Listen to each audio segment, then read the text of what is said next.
저는 수학여우에서 교육과 컨텐츠를 담당하고 있는 김기태라고 합니다. 오전에 이렇게 귀한 시간 내주셔서 감사하고요. 귀한 시간 내주신 만큼 우리 부모님들께 도움이 되는 내용으로 오늘 내용을 전달드리겠습니다. 그러면 지금부터 수학여우 학부모 설명회를 시작하겠습니다. 저는 어머님들을 만나면 이런 말로 대화를 하곤 하는데요. 유명한 교육학자인 존 듀이가 이런 말을 했어요. 어제 가르친 그대로 오늘도 가르치는 건 아이들의 미래를 빼앗는 짓이다. 이 말에 공감하시나요? 이 말이 무슨 뜻일까요? 사실 우리가 체감하는 것보다 훨씬 더 빠르게 교육 환경의 변화가 일어나고 있어요. 그렇게 급격한 변화가 일어나고 있는데 우리가 어쩌면 어머님들 때 배웠던 그대로 혹은 지금까지 아이들을 가르쳐온 방식 그대로 아이들을 가르친다면 과연 우리의 소중한 자녀가 올바른 방식으로 다가올 미래를 대비할 수 있을까요? 그러면 교육 환경에는 어떤 급격한 변화가 있을까요?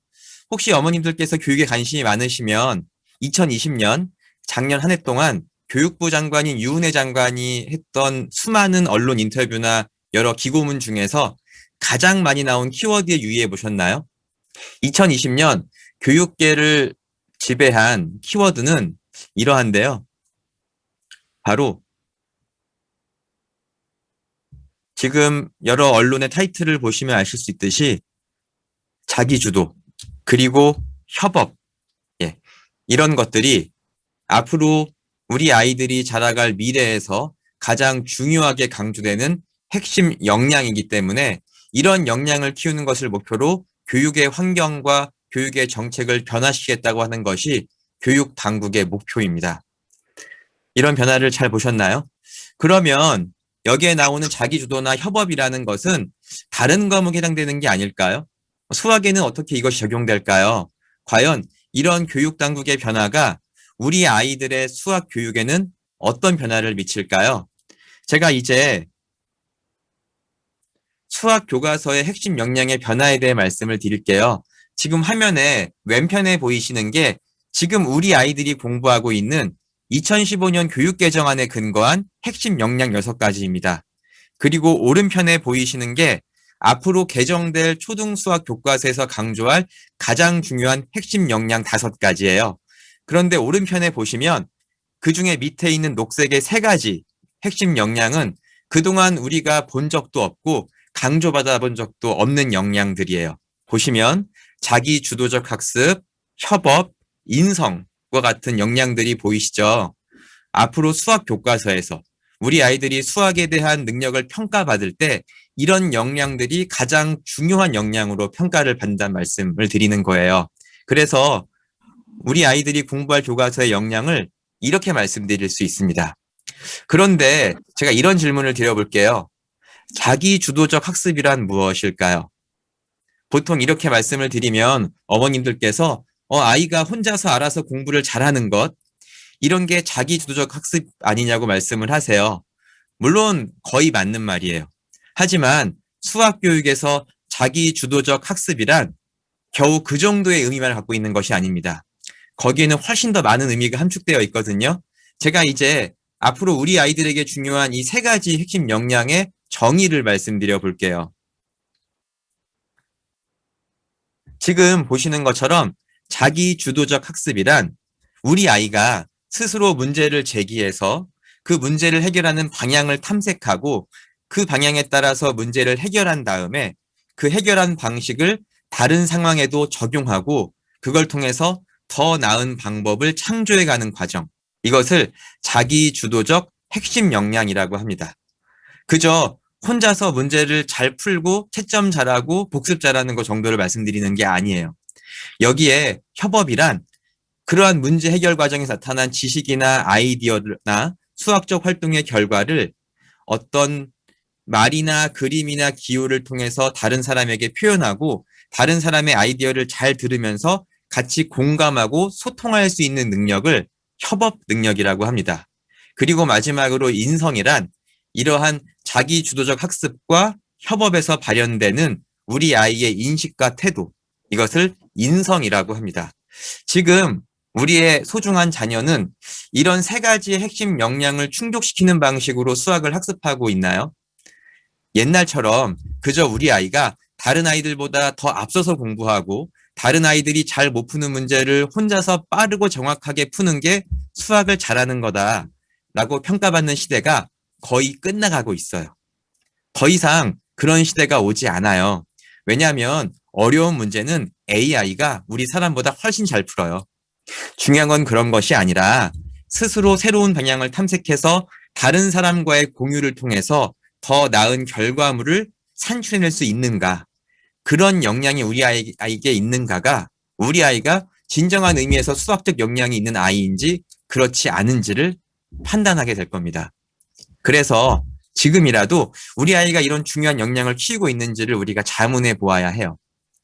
그러면 이런 세 가지 역량이 중요한데 이제 중요한 문제는 과연 수학 여우는 우리 아이가 이런 역량들을 올바로 키울 수 있는 올바른 수학 교육 프로그램일까요? 그리고 수학 여우는 어떻게 수학 영재를 만들 수 있을까요? 제가 여기서 영재라고 말씀드리면 어머님들이 엄청 거창하게 이 단어를 들으세요. 뭐 영재까지는 아닌데. 왜 그러냐면 얼마 전까지 방영됐던 그 SBS 영재발굴단에 나오는 애들은 영재가 아니라 천재예요. 천재는 하늘이 내리는 거고요. 그건 선천적인 요소에 좌우돼요. 하지만 교육학적 관점에서 영재란 선천적인 요소가 아니라 후천적으로 올바른 수학 교육 과정과 올바른 태도를 통해서 발전시켜서 도달할 수 있는 그 경지가 수학 영재입니다. 그러니까 보통의 아이도 올바른 프로그램을 통해서 올바른 방식으로 교육을 받으면 누구나 영재가 될 수 있어요. 그런 관점에서 수학 여우는 보통의 아이들도 수학 영재가 될 수 있다라고 자신 있게 말씀드리는데요. 그럼 수학 여우는 어떻게 우리 아이를 수학 영재로 만들 수 있을까요? 제가 지금부터 이 수학여우 프로그램에 대해 간단히 소개를 해드릴게요. 먼저 수학여우 프로그램에 대해 말씀을 드리려면 이 수학여우 프로그램의 개발자를 소개를 안 해드릴 수가 없어요. 수학여우 프로그램의 개발자는 류현우 박사님이시고요. 아마 교육에 관심이 많으신 분들은 이분을 이미 알고 계신 분도 많이 계실 거예요. 이분은 수학교육학 박사로서 대한민국의 통합수학 전문가 과정을 처음 도입하신 분이세요. 여기서 통합수학이라고 하면 단어가 생소하시죠? 지금 우리 아이들이 공부하고 있는 수학 교육 방식은 한 100년 전쯤 근대화될 때 일본으로부터 넘어온 학제 제도가 거의 그대로 사용되고 있어요. 그래서 학기와 학년을 건너뛰면서 어떤 개념들을 이렇게 다 분절시켜서 건너뛰면서 공부하는 방식이거든요. 하지만 수학 교육 선진국인 미국이나 싱가포르, 대만은 한국과는 달리 통합 수학 과정을 채택하고 있습니다. 그러니까 하나의 개념을 저 끝까지 흐름의 전개에 따라서 학습할 수 있는 방식인데요. 나중에 그게 어떤 건지는 조금 더 설명을 드릴게요. 그런 통합 수학 과정을 이 한국에 도입하셔서 우리 한국 아이들도 이런 방식으로 수학을 공부해야 수학을 더 잘할 수 있다라고 주장해 온 분이시고, 그래서 수많은 경시대회나 영재, 평가 문제의 출제위원이기도 하십니다. 그리고 이분의 수학 교육에 대해서 많은 수학 교육자들이 공감하기 때문에 MBC TV 특강에도 3회 출연하셔서 2012년과 2018년에 50분씩 3번 강연을 하신 내용이 있어요. 나중에 유튜브에 류현우라고 찍어보시면 이 MBC TV 특강 영상을 직접 시청하실 수 있습니다. 그러면 이제 류현우 박사가 제시하고 수학여우가 가장 강조하는 수학교육의 핵심 철학 2가지는 무엇일까요? 그중 첫 번째는 수학은 통합해서 가르쳐야 한다는 겁니다. 그러니까 사실 초, 중, 고 수학이 별개의 것이 아니거든요. 그런데 안타깝게도 우리 아이들은 그저 그 중간고사와 기말고사를 대비하기 위해서 문제풀이 위주로 공부하고 항상 성적만 중심으로 공부하다 보니까 초, 중, 고 수학이 어떻게 이어져 있는지는 관심이 없어요. 항상 그때그때 배우는 거에만 급급해요. 하지만 보통 우리가 이런 말 많이 하잖아요. 야, 나무만 보지 말고 숲을 봐야 해. 이 말은 수학 교육에도 마찬가지입니다. 수학도 수학이라는 전체 숲을 보면 각 부분에 어려워 보이는 나무들도 더 잘 이해할 수 있습니다. 그러면 수학을 하나의 흐름에서 이해한다는 게 무슨 뜻일까요? 제가 그 점은 잠시 뒤에 영상을 통해서 직접 확인하실 수 있게 해드릴게요. 수학여우가 제시하는 두 번째 수학교육 철학은 어릴 때부터 수학 언어를 가르쳐야 한다는 겁니다. 이게 왜 중요할까요? 우리 어머님들 아이들 키워보셔서 잘 아실 텐데요. 혹시 우리 아이들의 사고력이 어떻게 발달하나요? 애들이 말이 늘으면, 어휘가 늘어갈수록 사고력이 발달해요. 어떤 분야에 대한 사고력은 그 분야에 대한 언어력의 확장과 밀접한 관계가 있어요. 수학도 마찬가지로 이 수학에 대한 언어를 더 친숙하게 느낄수록 수학적 사고력이 발달합니다. 수학을 다른 사람의 언어가 아니라 나 자신의 언어로 받아들일 때 수학을 더 쉽게 이해할 수 있어요. 그러면 수학 언어를 배운다는 게 무슨 뜻일까요? 제가 그것도 우리 아이들의 영상으로 잠시 뒤에 직접 보실 수 있게 해드릴게요. 그러면 이제 우리 아이를 수학 영재로 만드는 수학 여우만의 특별한 프로그램을 소개해 드리겠습니다. 지금 화면에 아래에 보시면 5가지 교재 프로그램명이 보이실 거예요. 수학 여우는 이 5가지 라인업을 통해서 초등 통합수학 로드맵을 구성하고 있는데요. 그 중에 지금 빨간색 박스에 위치한 이 왼쪽의 3가지 과정을 창의 사고력 코스라고 부릅니다. 보통 수학 여우를 시작하기에 가장 좋은 나이는 초등학교 2학년이나 3학년 때거든요. 그러니까 보통 그때가 우리 아이들이 지면을 통해서 수학을 학습하기 시작하는 시기예요. 그 시기부터 초 3, 4, 5학년의 학생들이 이 과정에 포진해 있는데요. 이제 우리 아이를 수학 영재로 만드는 과정인 창의 사고력 코스의 3가지 교재, 맞춤 스토리, 맞춤 창의, 맞춤 논리 교재에 대해서 아주 간단히 설명을 해드릴게요. 수학 여우의 첫 번째 교재는 맞춤 스토리라고 하는 교재입니다. 그러니까 초등학교 2학년, 3학년 때 우리 아이들이 들어오면 이 교재로 수학을 공부하기 시작해요. 수학 여우가 우리 아이들에게 학년을 구분하지 않고 수학 언어와 통합적으로 수학을 가르치면서 이 스타트 교재, 진입 교재를 만들 때 가장 염두에 둔 것은 무엇일까요? 그건 바로 우리 아이들이 수학이라는 과목을 처음 공부할 때 어떤 개념들을 가장 근간으로 깔고 있어야, 그러니까 어떤 개념이 가장 확실하게 자리 잡아야 그 위에 앞으로 더 어려운 수학 개념들을 아주 튼튼하게 쌓아 올릴 수 있을까를 염두에 두고 이 스타트 교재를 개발했거든요. 그럼 제가 여기서 질문 한 가지 드릴게요. 혹시 어머니께서는 우리 아이의 초등 수학 교육 과정에서 가장 중요한 개념이 어떤 거라고 생각하시나요? 물론 음수거가 돼 있으니까 대답을 하실 수 없고요. 채팅창에 생각하시는 답변을 달아주시면 제가 어머님들을 위해서 특별하게 준비한 선물이 한 개도 없어요. 하지만 나중에 원장님께 내가 이렇게 답변을 달았다라고 말씀하시면 아마 원장님께서 특별한 혜택을 주실 거라 생각합니다. 초등 수학 교육 과정에서 가장 중요한 핵심 개념은 무엇일까요? 그건 바로 분수 개념입니다. 분수 기억나시죠? 2년 전에 한국교육과정평가원에서 그 연구조사한 결과가 신문에 나온 적이 있어요.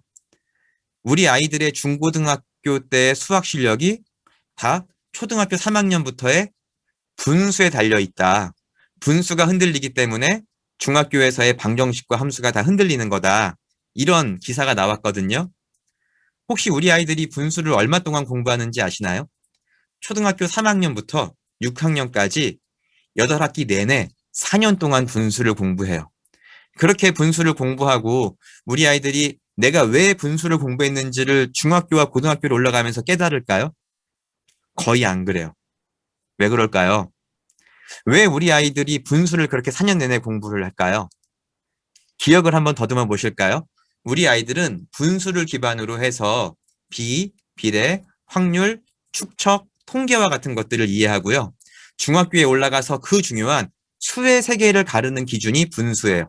분수의 약분과 통분을 가지고 수를 구분하기 시작해요. 고등학교에 올라가서 고등수학의 양대축이라고 할 수 있는 극한, 리미트, 그리고 미분과 적분이 다 분수를 기반으로 출발해요. 분수가 이렇게 어마어마한 확장성이 있는 개념이기 때문에 교육 과정에서 4년 내내 우리 아이들이 분수를 학습하게 만든 거예요. 그런데 우리 아이들이 왜 분수를 공부하는지를 모른 채 중학교와 고등학교로 올라가요. 그 이유가 뭘까요? 혹시 우리 아이들이 지금 분수를 공부하고 있는 문제집을 잘 보셨어요?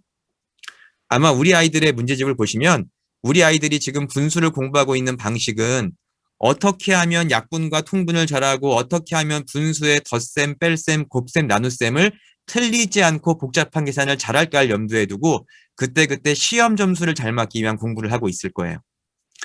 분수는 연계성과 확장성을 염두에 두고 공부를 해야 되는데 우리 아이들이 오로지 문제풀이 베이스로, 연산 베이스로 공부하니까 분수를 4년 내내 공부하고도 내가 왜 분수를 공부했는지를 몰라요. 하지만 수학여우의 이 스토리 교재의 가장 큰 장점은 물론 분수의 연산도 중요하지만 우리 아이들이 분수를 공부하면서 그 분수가 어떻게 다른 개념들로 이어지는지를 자연스럽게 이해할 수 있도록 교재가 구성되어 있습니다. 그러니까 연계성을 중심으로 교재가 구성되어 있는 거예요. 또 다른 중요한 개념은 집합 개념인데요.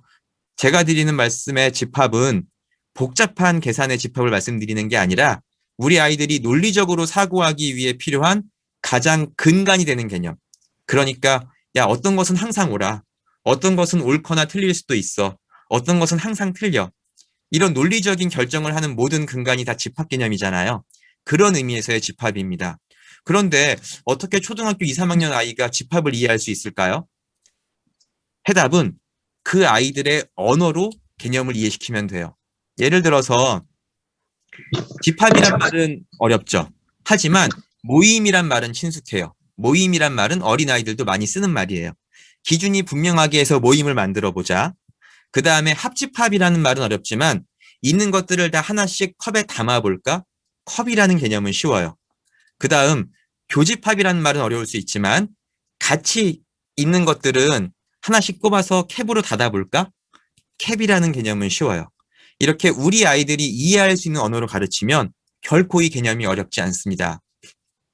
그리고 분수를 공부한다 그러면 분수는 가능성과 어떻게 연결지어질까? 그리고 분수가 어떤 것의 비율, 어떤 것의 비로 어떻게 변환이 될까? 그래서 이런 비율을 통해서 어떤 것의 값, 즉 분수를 어떻게 수로 변환하여 표현할 수 있을까?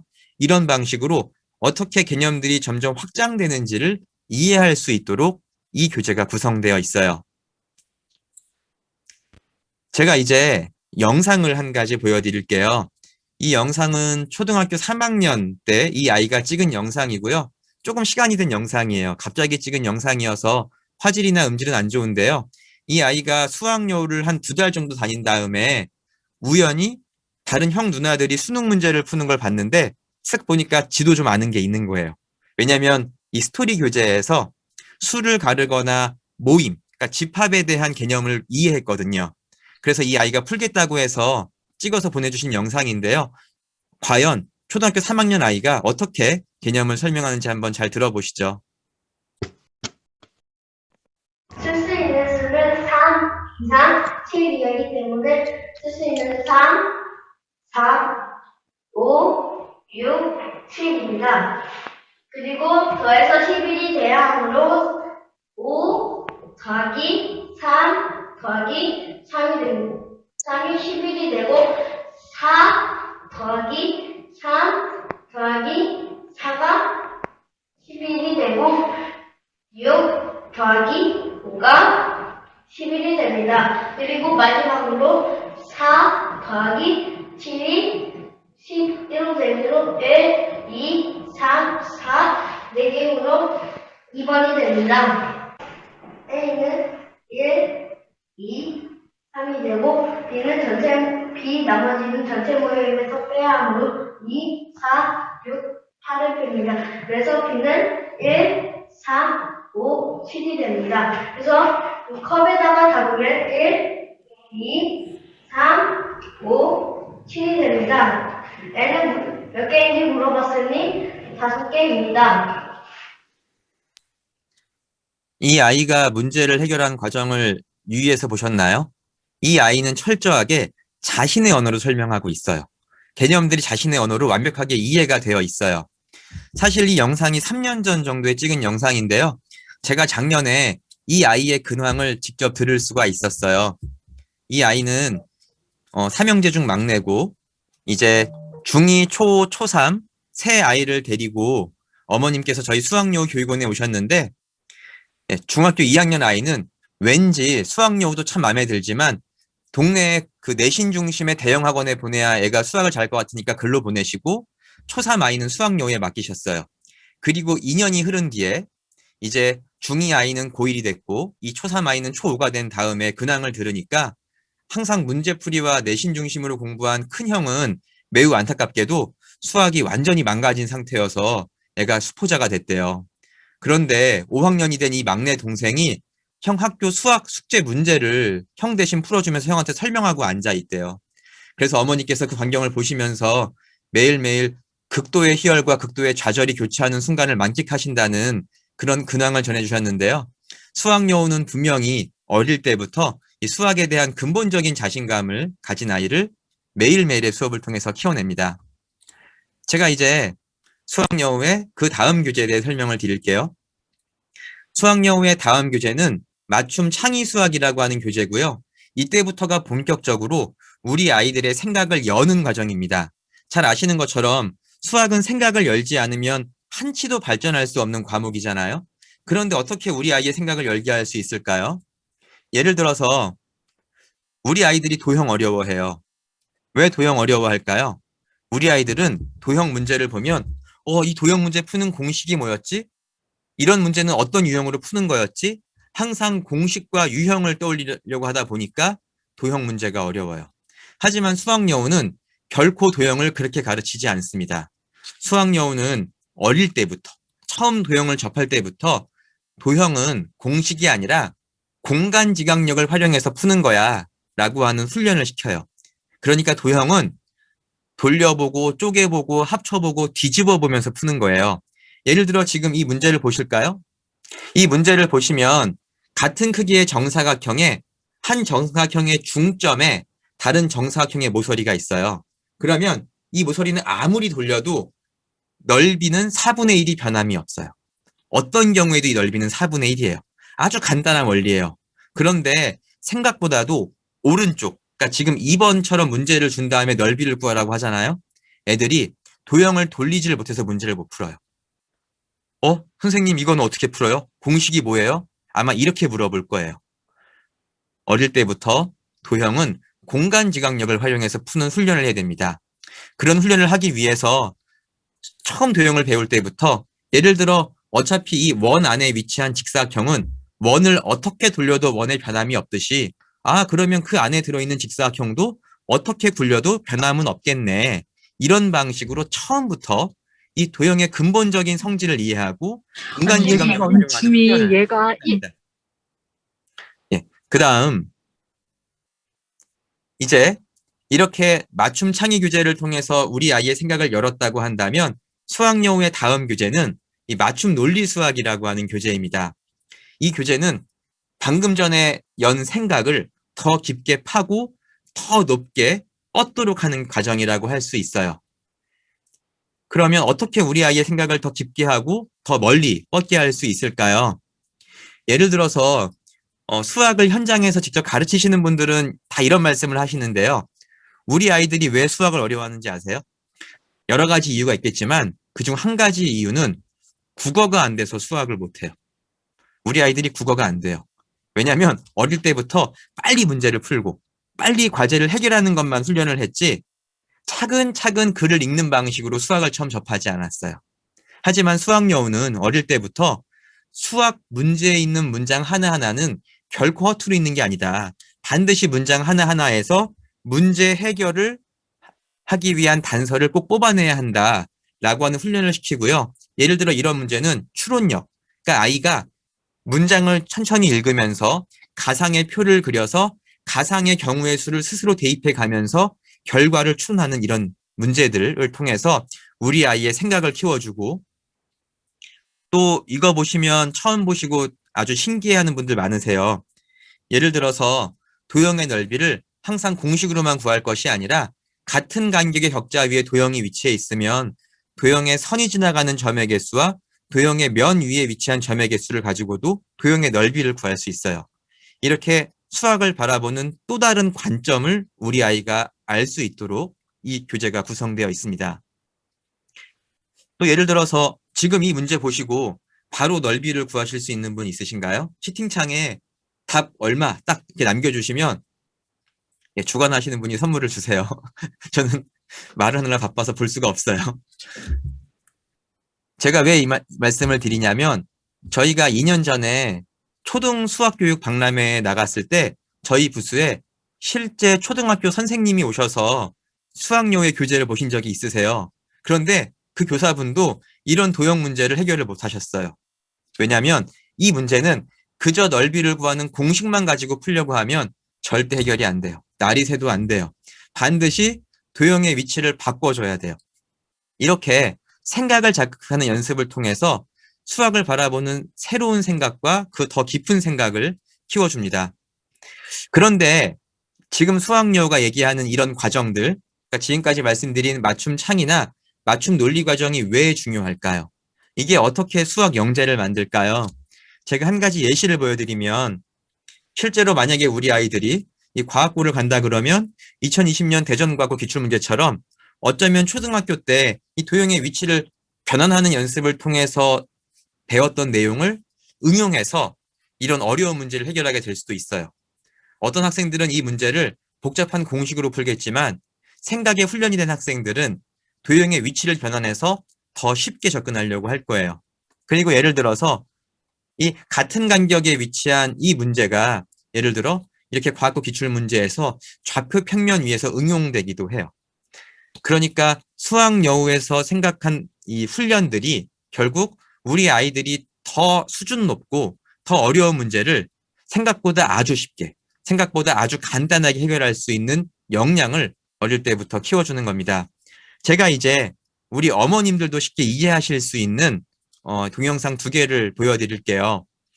저희 수학 여우에 이 초등학교 3, 4, 5학년 학생들이 포진해 있는 창의 사고력 코스의 내용들이 최근에 생각보다 많이 이 영재원 평가 문제나 기출 문제에 응용되고 있는데요. 어떻게 수학 여우에서 생각을 키우면 우리 아이들이 어려워할 수도 있는 영재원 기출 문제도 얼마나 쉽게 해결할 수 있는지 류현우 박사님의 영상 2가지를 지금부터 함께 보시겠습니다.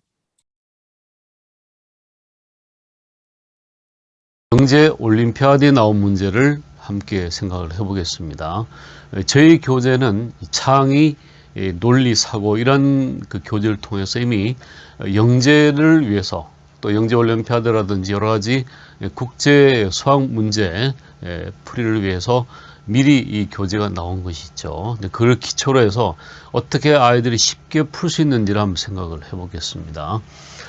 자, 이것도 영재 올림피아드 기출 문제인데, 자, 여기 문제를 보면, 자, 표 안에 있는 기호는 어떤 수를 나타낸다. 이 기호가 수를 나타내는데, 오른쪽 표 아래 있는 수는 그 줄에 있는 기호가 나타내는 수들의 합이다. 그러니까 여기 수가 나오죠. 여기도 수가 나오는데, 이 수들은 이걸 다 더했을 때의 값, 또 이것도 이 수도 이걸 다 더했을 때의 값, 이렇다는 얘기죠. 네. 그래서 이때 다음 중 가에 알맞은 수는 가에 알맞는 여기 알맞는 수를 구하라 이렇게 돼 있죠. 이 풀이를 보면 굉장히 어려워요. 제가 봐도 상당히 어려운데 이제 이걸 모르니까 이 부분은 x 네모를 x 이거를 y 또 이거는 뭐 g 이렇게 해서 연립 방정식 형태로 풀어서 결국은 이 하나하나 값을 구하더라고요. 예를 들어서 뭐 이게 얼마 이렇게 값을 구하는데 사실 그렇게 아이들이 풀 수 있을까? 자, 저희 교재를 한번 보도록 하겠습니다. 저희 교재 보면 이런 것이 나와요. 아주 기본적으로. 여기도 이제 가로의 두 그림의 합이 30이고 세로가 이렇게 돼 있다. 이렇게 돼 있죠. 자, 이것을 x, y 뭐 아니면 a, b, c, d를 놓고 풀 수 있겠어요? 아니잖아요. 그쵸? 바로 이런 건 뭔가 하면 이 4개의 그림의 합이 얼마인가 하면 30과 36의 합이란 얘기죠. 그쵸? 그러면 이거 2개 합이 30이라면 나머지 합은 이 합에서 이걸 빼면 된다는 얘기죠. 그쵸? 그러니까 36에서 32를 빼면은 4니까 이게 30이니까 34를 더하면 이게 더하면 36이고 66이고 이거 더하면 66이 같잖아요. 각각 풀 필요가 없다는 얘기입니다. 이게 바로 사고력이에요. 자, 그러면 실제 앞에 한번 문제를 볼게요. 자, 이 문제도 이 가의 값을 여기 얼마가 되느냐 이걸 다 더하면 얼마냐 물어봤죠. 간단해요. 어떻게? 그렇죠. 어떻든 간에 이쪽 전체 그림의 합은 여기 나와 있잖아요. 또 전체 합은 여기 나와 있잖아요. 그러니까 이쪽 수의 합에서 이쪽 수의 합을 생각했을 때 이거 다 더한 값에서 요거 더한 값 빼면은 뭐가 될까요? 가가 되겠죠.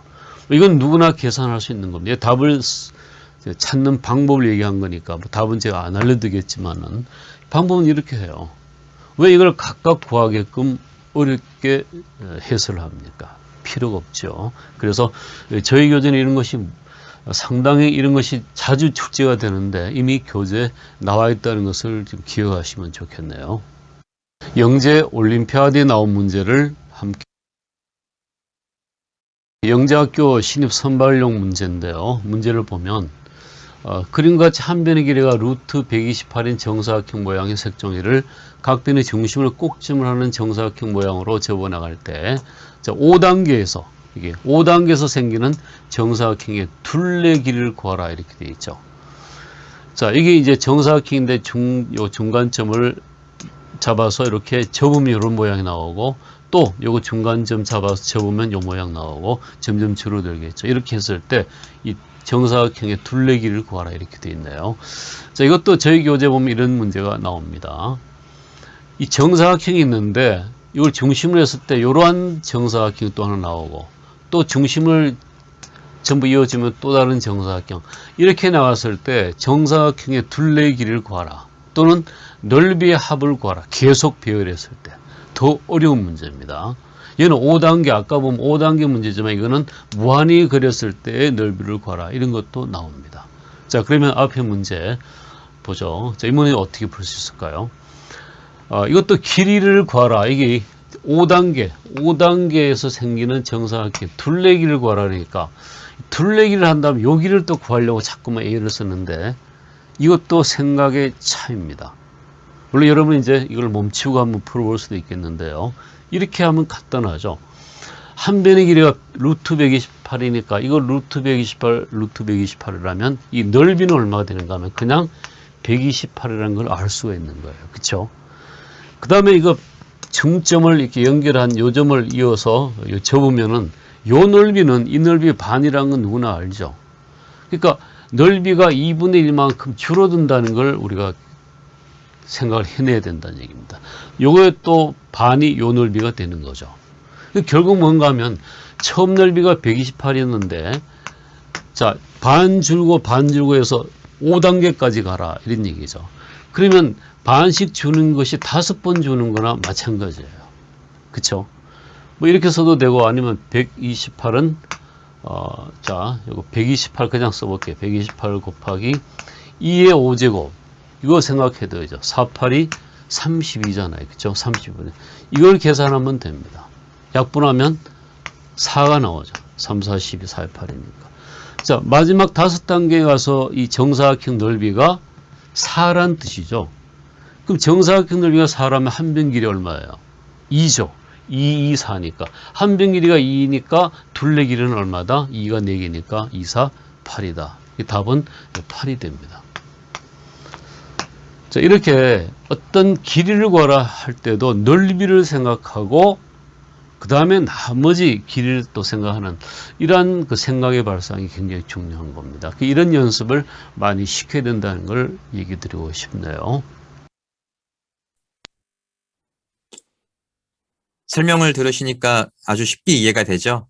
이렇게 생각을 전환하면 어려운 문제도 아주 쉽게 해결할 수 있게 됩니다. 이제 수학여우의 그 다음 과정을 소개해 드릴게요. 지금 빨간색 박스에 위치한 오른쪽에 있는 두 가지 과정을 수학 언어 습득 코스라고 하는데요. 이제 앞서가는 아이를 만드는 과정인 수학 언어 습득 코스의 개념 링크와 수학은 언어다 과정을 말씀드릴게요. 지금 이 첫 번째 교재인 개념 링크 교재가 보이실 텐데요. 교재 이름이 개념 링크잖아요. 이게 무슨 뜻일까요? 이 교재는 우리 아이들이 초등학교 때 배우는 개념이 어떻게 중고등 과정으로 연결되는지를 자연스럽게 이해할 수 있도록, 즉 각각의 개념들을 교재 이름 그대로 링크시켜주는, 연동시켜주는 교재라고 할 수 있습니다. 왜 이 과정이 중요할까요? 제가 한 가지 예를 들어 볼게요. 자, 우리 아이들이 초등학교에서 분수를 배워요. 분수를 배운다 그러면 당연히 분수의 개념을 가지고 약분과 통분을 할 수 있어야 되겠죠. 그러면 분수의 약분과 통분이 어떻게 중학교의 과정으로 이어서 흘러갈 수 있을까요? 예를 들어 중학교에서 수직선이라는 선을 배우면서 이 수직선 위에는 무한히 많은 수가 존재한다는 것을 알게 돼요. 그런데 우리가 수직선 위에 있는 수들을 분류하기 위해서, 구분하기 위해서 이 분수의 약분과 통분 개념을 활용해서 어떤 것들은 우리가 정수라고 이야기할 수 있고 정수인 유리수, 어떤 것은 정수가 아닌 유리수라고 이야기할 수 있고 어떤 것은 유리수가 될 수 없어서 무리수라고 이야기해야 돼요. 이러한 개념들이 다 초등학교 때 배웠던 이 분수와 분수의 약분과 통분의 근간을 두고 있어요. 그리고 이 수직선의 개념을 배웠다고 한다면 우리가 이 수직선에서 각 수와 수 사이의 거리를 표현하기 위해서 절대값이라는 개념이 나온 것이고 거리에는 길고 짧은 것이 있듯이 이 수직선에서 절대값도 더 크거나 작은 것이 있다. 그리고 수직선의 선의 성질을 활용해서 복잡한 절대값의 계산들도 할 수 있다. 이렇게 초등서부터 중등까지의 개념이 일목요연하게 링크가 되게끔 우리 아이가 사고하게 만들어줍니다. 이렇게 개념의 흐름을 알면 우리 아이가 훨씬 더 수학을 쉽게 이해해요. 왜냐하면 내가 배운 것이 어디에서 흘러와서 앞으로 어디로 흘러갈 것인지를 알기 때문인 것이죠. 이제 이렇게 우리 아이들이 개념 링크 교재를 통해서 초중고의 개념을 연동시켰다면 이제 수학여우에서 가장 중요한 과정인 수학은 언어다라고 하는 과정으로 들어옵니다. 이 과정이야말로 수학여우에서 가장 중요한 과정이고 수학여우의 끝판왕이라고 할 수 있어요. 그러니까 이 과정을 마치고 나면 우리 아이는 초등학교 3학년부터 고등학교 2학년까지의 수학 교육 과정을 학기 학년별이 아니라 각 개념의 흐름에 따라서 전체의 숲을 볼 수 있게끔 됩니다.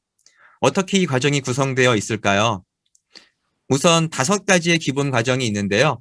1단계는 수화식, 그러니까 1, 2, 3, 4의 자연수에서 출발해서 정수, 유리수, 무리수, 실수, 지수, 로그, 극한에 이르기까지 우리 아이들이 수의 세계를 한번 싹 여행하는 거예요. 그러고 나서 2단계로 방정식과 함수, 그러니까 간단한 네모 더하기 7은 10에서의 간단한 미지수에서 출발해서 복잡한 2차 방정식, 2차 함수까지 우리 아이들이 이해하고 3단계로 미분과 적분, 4단계로 수열, 5단계로 확률과 통계를 공부하게 됩니다. 그런데 제가 이런 질문 많이 받아요. 아니, 지금 고등학생들도 어려워하는 극한이나 고등학생들도 포기하는 미적분을 어떻게 초등학교 5, 6학년 혹은 중학교 1학년 우리 아이가 이해할 수 있냐? 이렇게 질문 많이 하시는데요. 그런데 의외로 최근 2, 3년 사이에 수많은 방송들을 보시면 다른 많은 수학 교육자들도 초등학교 때부터 미분이나 적분을 그림을 통해서 설명하면 아이들이 더 쉽고 빠르게 이해하더라 라고 하는 연구 결과와 강연을 많이 방영합니다. 그러니까 이제는 류현우 박사님이 20년 전부터 얘기하셨던 수학 교육 방식이 최근에는 가장 올바른 수학 교육의 패러다임으로 자리를 잡고 있어요. 어떻게 우리 초등학교 아이도 미분과 적분을 이해할 수 있을까요? 제가 한 가지 예를 들어 볼게요. 예를 들어 적분이란 말은 어려워요. 하지만 그냥 쌓인 것의 넓이를 구하는 거야. 이런 방식으로 알려주면 넓이를 구하는 건 쉬운 문제예요. 적분의 공식은 어려워 보일지 모르지만 인테그랄의 언어, 그러니까 여기는 너한테 가로의 길이를 준 거고 x가 하나 있으면 삼각형의 넓이를 준 거고 이 부분은 너한테 세로의 길이를 준 거야. 그러면 우리 아이들이 삼각형의 넓이를 구하는 공식 2분의 1 곱하기 가로 곱하기 세로를 통해서도 이 인테그랄이 들어있는 적분 문제를 해결할 수 있어요. 이렇게 적분의 언어를 이해하면 복잡해 보이는 원기둥의 부피나 원뿔의 부피를 구하는 문제도 우리 아이들이 쉽게 이해할 수 있어요. 이렇게 수학은 우리 아이들이 이해할 수 있는 언어로 가르치면 수학의 개념의 흐름을 다 이해할 수 있기 때문에 이 교재의 이름이 수학은 언어다인 겁니다. 수학을 언어로 이해하면 수학의 숲을 볼 수 있게 됩니다. 그리고 수학은 언어다 과정에는 아주 특별한 편이 있는데요. 바로 도형편입니다. 도형편은 특징이 무엇이냐면 지금 초등학교와 중학교 때 배우는 도형의 개념을 일목요연하게 흐름대로 싹 정리시켜준 다음에 이 도형이 고등학교에 올라가면 이 수능에서의 무한등비급수와 같은 문제들로 연결되거든요. 그래서 초중 때 배웠던 도형의 개념을 완벽하게 잡아주고 그 개념을 가지고 고등의 수능에 나오는 문제까지도 해결할 수 있게끔 공식이 아니라 사고력과 공간지각력을 통해서 해결할 수 있게끔 이 도형편이 구성되어 있습니다. 그리고 아까 그 류현우 박사님의 강의를 잠깐 보신 것처럼 기본적으로 도형을 바라보는 접근 시각 자체가 다릅니다. 훨씬 더 복잡해 보이는 문제를 아주 간단한 방식으로 공간 지각력을 활용해서 이런 어려운 도형 문제를 우리 아이들이 쉽게 해결하게 되는 그런 특별한 과정입니다. 제가 지금까지 이렇게 말씀을 드리면 어머님들이 이런 말씀하세요. 아, 정말 좋네. 그런데 우리 아이들이 정말 이런 내용을 자신의 것으로 잘 이해할 수 있을까요? 제가 이제 영상을 한 가지 보여드릴게요. 이 아이는 초등학교 5학년 때 이 영상을 찍었고요. 수학은 언어다의 1단계 과정인 이 수화식 과정을 공부한 아이예요. 이 아이가 이 수의 세계를 여행한 다음에 어떻게 실제 수능에 나오는 이 극한 리미트 문제를 이 초등학생의 언어로 심지어 어떻게 다른 사람을 가르치는 방식으로 설명하고자 하는지 함께 한번 영상을 보시죠.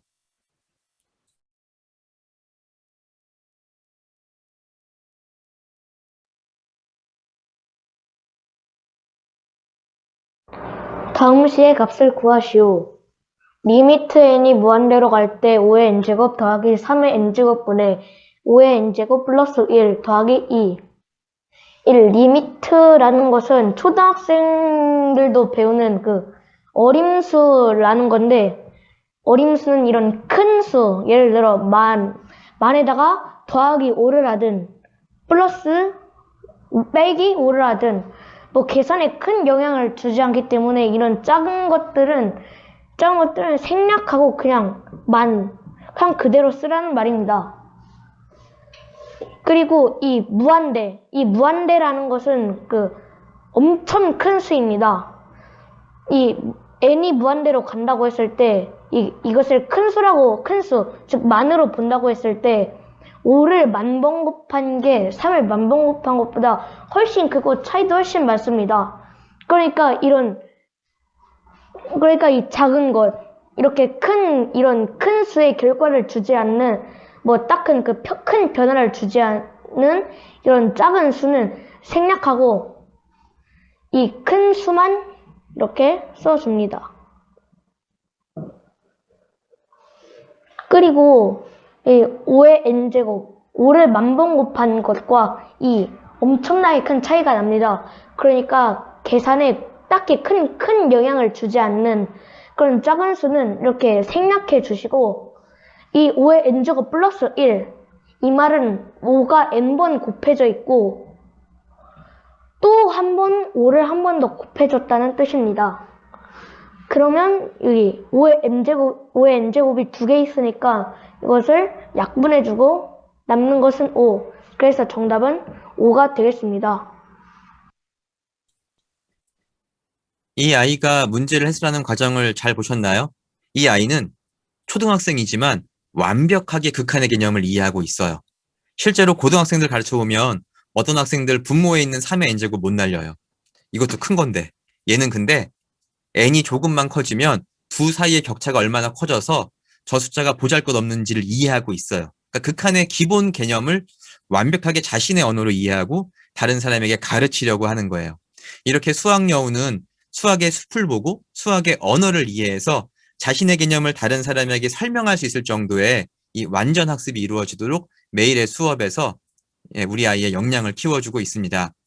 그런데 참 좋은데 수학 여우 창의 사고력 코스, 수학 언어 습득 코스 참 좋은데 그래도 애들 학교 시험은 어떻게 할 거냐 걱정하실 수 있어요. 저희는 부모님들의 그런 우려를 잘 알기 때문에 초등학교 3, 4, 5, 6학년 각 학년당 120강에 이르도록 초등학교 교과 과정을 준비해 놓았고 중학교는 각 학년당 거의 300강에 이르도록 아주 촘촘하게 중등 내신 과정도 준비해 놓았습니다. 그래서 학기 중이라면 교과 과정과 병행해서 학교 시험도 대비하시고 또 방학 때라면 잠시 교과 과정은 접어두고 창의 사고력이나 수학 언어 습득 코스에서 전념할 수 있겠죠. 이렇게 교과와 사고력을 병행하실 수 있습니다. 이제 마지막으로 수학료는 어떻게 그러면 이 수업이 진행이 될까요? 분명한 결과를 만드는 체계적인 수업 시스템을 말씀드릴게요. 수학여우는 4단계 수업 방식을 보수하는데요. 1단계로 박사님의 특강을 듣고 2단계로 개념 문제를 풀고 3단계로 키워드 정리와 문제를 만들고 4단계로 핵심 설명하기 과정으로 이루어집니다. 이 과정을 간단히 소개해 드릴게요. 첫 번째는 류현우 박사의 특강 듣기인데요. 이렇게 우리 아이들이 교육원에 오면 자리에 앉아서 자기 스스로 그날 자기의 진도에 맞는 강의를 듣습니다. 그런데 강의를 듣는 시간은 길지 않아요. 하루에서 5분에서 10분 정도예요. 그런데 왜 이렇게 개별적으로 강의를 들어야 할까요? 분명히 말씀드리지만 수학은 그 어떤 과목보다도 철저하게 수준별이고 개별적으로 학습이 이루어져야 합니다.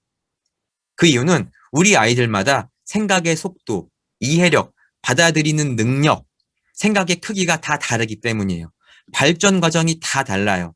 그래서 수학은 철저하게 나의 템포, 나의 레벨, 나의 이해력에 맞게끔 개별적으로 학습을 해야지만 그것을 온전히 이해해서 그 다음날 수업이 이어질 수 있는 완전 학습이 이루어집니다. 수학은 철저하게 개별적이고 레벨, 수준별이어야 합니다. 그런데 혹시 우리 아이들이 이렇게 강의를 듣는 걸 어려워하거나 지루해하진 않을까요? 우려하실 수 있지만 이 류현우 박사님만이 하실 수 있는 정말 수학의 핵심을 꿰찌르는 강의들을 들으면서 박사님의 강의를 사랑하게 되더라고요. 그래서 박사님이 지금은 코로나 때문에 어렵지만 이렇게 직접 콘서트를 여시면 와서 사인도 요청하고 플랜카드를 만들어서 환호하기도 하고요. 박사님의 강의를 사랑하게 됩니다. 이번 달 말에 이 박사님의 온라인 수학 콘서트가 준비되어 있거든요. 그래서 관심 있으신 분들은 참석하실 수도 있겠습니다. 2단계는 문제 풀어보기인데요. 이제 강의를 들었으면 그 개념을 이해하기 위해서 스스로 문제를 해결하고 문제를 풀고 나서 선생님에게 채점도 받고 또 서로 피드백을 주고받으면서 이 문제 해결 과정을 같이 논의하겠죠.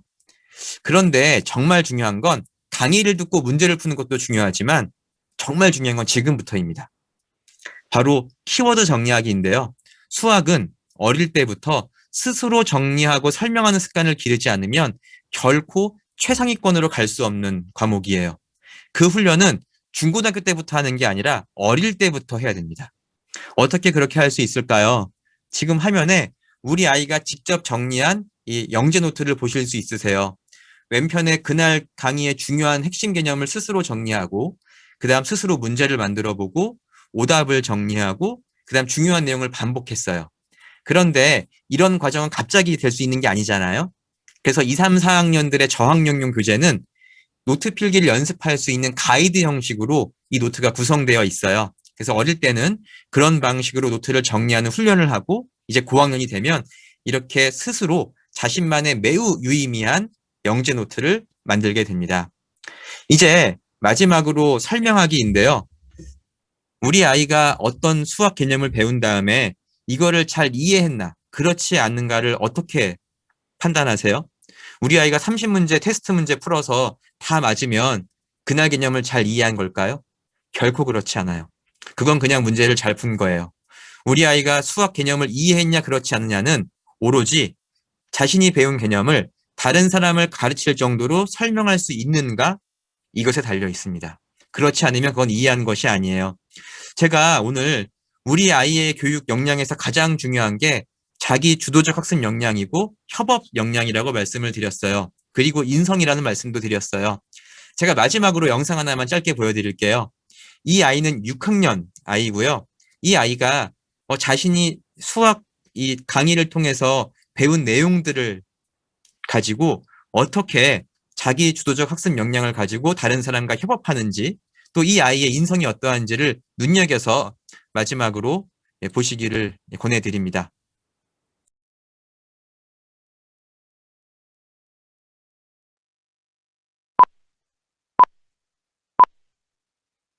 안녕하세요. 제가 풀 문제는 수학은 언어다 도형편 1권의 이등변 삼각형 문제입니다. 문제 풀기 앞서서 저는 이등변 삼각형에 대해 모르겠어요. 또는 기억이 가물가물해요 하시는 분들을 위해 이등변 삼각형에 대해 간단히 설명을 하고 문제를 풀겠습니다.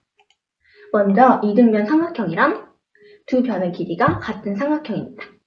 또 이등변 삼각형의 성질은 꼭지각의 이등분선은 밑변을 수직 이등분합니다. 또 두 밑각의 크기가 같은 있습니다. 자, 여기 이등분 삼각형이 있습니다. 또 똑같은 이등분 삼각형인데 겹쳐진 삼각형이 있습니다. 여기서 문제는 각 기역의 크기를 구하시오입니다. 우리는 설명하기 쉽게 그리고 이해하기 쉽게 삼각형 이름을 ABC라고 짓고 A와 같은 꼭지각 A' 그리고 B와 같은 꼭지각 B' 이렇게 해서 A', B', C라는 삼각형의 이름을 지을 수 있습니다. 여기에서 삼각형 ABC에서 각 기역의 크기가 있는데 이 기역의 크기는 여기입니다. 그리고 그 양끝 각의 크기, 이 크기를 니은이라고 하면 삼각형 A', B', C에서 니은의 자리는 여기가 됩니다. 그래서 우리는 삼각형 ABC는 삼각형 A', B', C인데 이것은 기역 플러스 니은 플러스 니은이고 삼각형의 내각의 합인 180도이구나. 이것을 알 수 있습니다. 이 점의 이름을 E라고 하겠습니다. 변 BC와 변 B'C는 같은 밑변이므로 길이가 같습니다. 이 삼각형과 이 삼각형을 겹쳤을 때 크기가 같으므로 변 EC도 이 변들과 같이 같습니다. 이 삼각형은 이등변 삼각형이므로 이 각과 이 각은 니은으로 같습니다. 이 삼각형에서도 이등변 삼각형이므로 이 각과 이 각은 니은으로 같습니다. 아까 우리는 기역 플러스 니은 니은은 180도라고 식을 세웠습니다. 따라서 이 각의 크기는 기역이라는 것을 알 수 있습니다.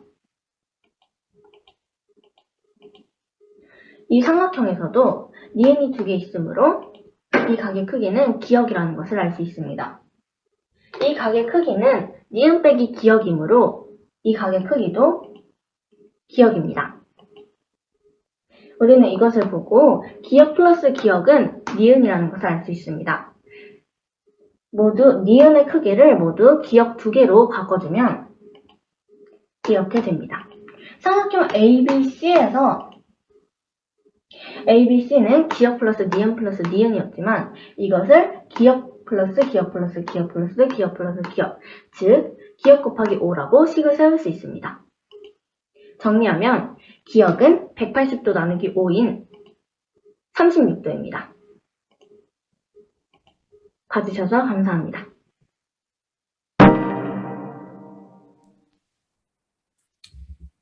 이 아이는 심지어 사회생활도 아주 잘해요. 참고로 이 영상에서 보신 화면의 자료의 PPT, 화면 촬영 녹화, 자막, 마지막 편집 작업까지 모든 과정을 이 아이 스스로 혼자 다 했습니다. 자기 주도적 학습 역량이란 이런 아이예요. 자신이 배운 걸 가지고 다른 사람과 공유할 수 있는 자신만의 새로운 컨텐츠를 만들어내는 능력. 이런 능력이 자기 주도적 학습 역량이고 다른 사람과 공유하는 협업 능력입니다. 그리고 누가 봐도 이 아이의 학습 인성이 올바르다는 것을 우리가 확인할 수 있지 않나요? 수학여우는 매일매일의 수업에서 이런 아이를 키우고자 합니다. 제가 마지막으로 결론을 말씀드릴게요. 조금 시간이 지났는데요. 분명히 이런 과정은 특별한 아이들에게만 가능한 일이 아닙니다. 수학여우는 보통의 아이를 수학 영재로 키우고 지난 몇 년간 수학여우를 통해서 즐겁게 수학을 학습한 수많은 아이들의 경험을 통해서 저는 자신감 있게 말씀드릴 수 있어요. 제가 1분만 어머님들께 이 말씀을 드리고 오늘의 설명회를 마칠게요. 어머님들이 스포츠를 안 좋아하시더라도 전 세계에서 야구를 가장 잘하는 나라가 어딘지는 아실 거예요. 미국이죠. 류현진은 미국에 가서 메이저리그에서 연봉을 240억 받아요. 그런데 혹시 리틀 야구, 그러니까 초등학생들의 야구에서 세계 최강국이 어딘지 아시나요? 매우 아이러니하게도 한국이에요. 왜 그런지 아세요? 야구에서 가장 중요한 게 공을 던지는 투수인데 스포츠를 잘 모르시더라도 투수가 직구를 던지기도 하고 변화구를 던지기도 한다는 건 아실 거예요. 한국의 초등학교 투수들은 변화구를 기가 막히게 던진대요. 그래서 세계 1위예요.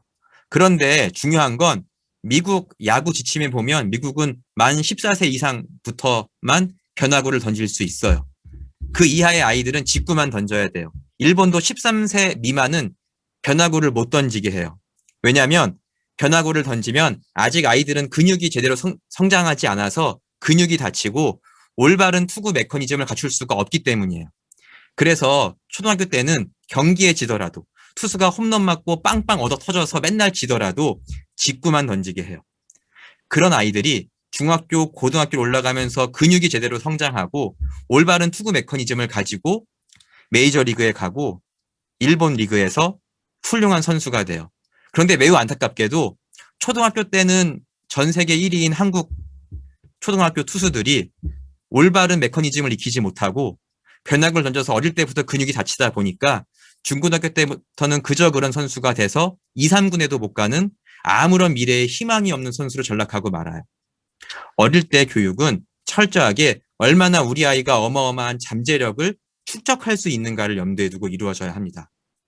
당장의 몇 년의 성과보다 앞으로 우리 아이가 자라갈 평생의 미래가 더 중요하지 않나요? 적어도 수학여우는 그렇게 길게는 말씀을 드리지 않아요. 하지만 수학여우에 아이를 맡기시면 6개월, 아니 길어도 1년이 지나면 우리 어머니의 선택이 우리 아이가 수학을 바라보는 시각이 달라졌고 수학을 대하는 태도가 달라졌고 수학 학습을 대하는 인성이 달라졌다는 것을 분명히 느끼시게 될 겁니다. 저는 그걸 자신 있게 말씀드릴 수 있어요. 우리 아이들을 사랑하고 우리 아이의 미래를 진심으로 걱정하는 이 수학여우의 올바른 수학 교육을 통해서 오늘 여기에 참석하신 우리 어머님들의 자녀가 훌륭한 미래를 대비할 수 있게 되기를 진심으로 바라면서 오늘의 학부모 설명회를 마치겠습니다. 긴 시간 들어주셔서 정말 감사합니다.